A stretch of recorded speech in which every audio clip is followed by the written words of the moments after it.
जिला निर्वाचन अधिकारी कुछ भी हो, अब हमारी मट्टी देने के लिए हमको तो आप करिए। आपने परमिशन थोड़ी आप दी है, करिए। हमें बदला लगा। कस्बा नहीं, जहाँ के भी कोई मट्टी देना चाहेगा वो देगा। परमिशन लेते आप? क्या आपने परमिशन ली है इसकी इसकी? कोई परमिशन दुनिया में कोई नहीं लेता। क्यों नहीं लेता? सबकी वीडियोग्राफी हो रही है, सब पे मेरी कार्रवाई होगी, जो जाएगा।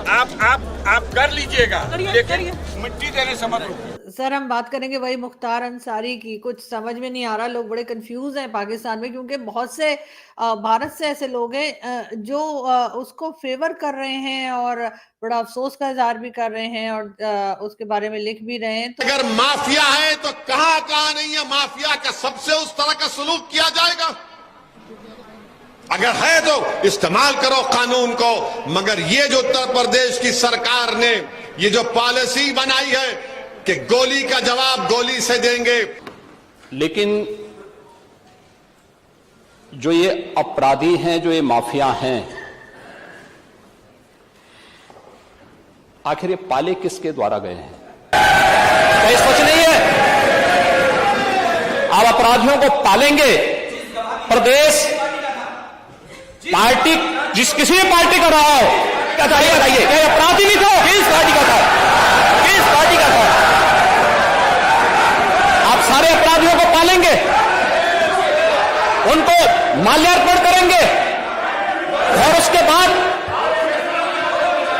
तमाशा बनाते हैं आप लोग। एक तरफ अपराधियों को प्रश्रय देंगे, उन्हें गले का हार बनाएंगे और दूसरी तरफ फिर दोषारोपण भी करेंगे। जो है वो एक क्रिमिनल था, एक गैंगस्टर था, उसका इतना बड़ा जनाजा मैं तो देखकर हैरान रह गया कि ऐसे लोगों के पास तो कोई जाने को, अगर सही कोई मुसलमान हो, कोई जो दीन को फॉलो करता हो, इस्लाम को फॉलो करता हो, तो इस तरह के लोगों के पास तो जाना भी वो अच्छा नहीं समझता।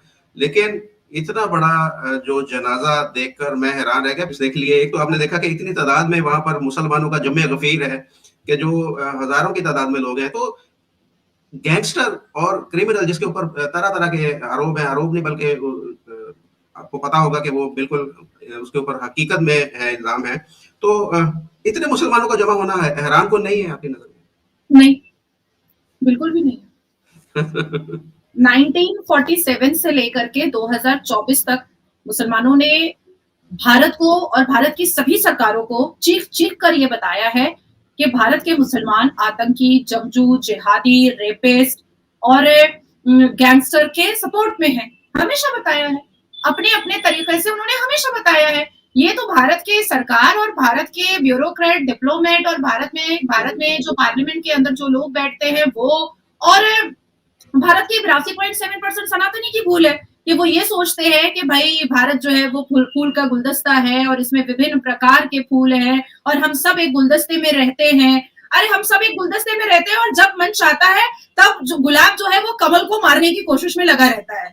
ये हुआ है, हमेशा हुआ है। अच्छा, मुझे आप एक बात बताएं, ये आपको बहुत लगा कि भाई ये हैरानकुन है कि नहीं, और मैंने आपको बहुत स्मूथली और पोलाइटली कहा कि भाई मेरे लिए तो हैरानकुन नहीं, बिल्कुल भी नहीं।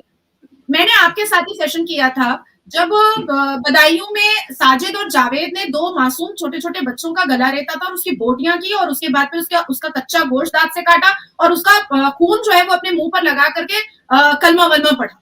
65 से ऊपर क्रिमिनल केसेस, और उसके बाद फिर 2005 से ये व्यक्ति जेल में था। 7 केसेस जो है वो यूपी गैंगस्टर एक्ट रजिस्टर्ड हुए हैं इसके ऊपर, जिसमें मर्डर है, किडनैपिंग है, रेप है, मॉलेस्टेशन है, उसके बाद फिरौती है, उसके बाद फिर लैंड माफिया है, उसके बाद फिर बम गोली के केसेस हैं, उसके बाद फिर जेल के अंदर पिस्टल मंगा करके लोगों को धमकाने के केसेस हैं, फिरौती मांगने के केसेस हैं। तो कोई भी केस छोटा मोटा नहीं था उसके ऊपर। हर केस जो था वो आतंकी और जिहादी टाइप का केस था।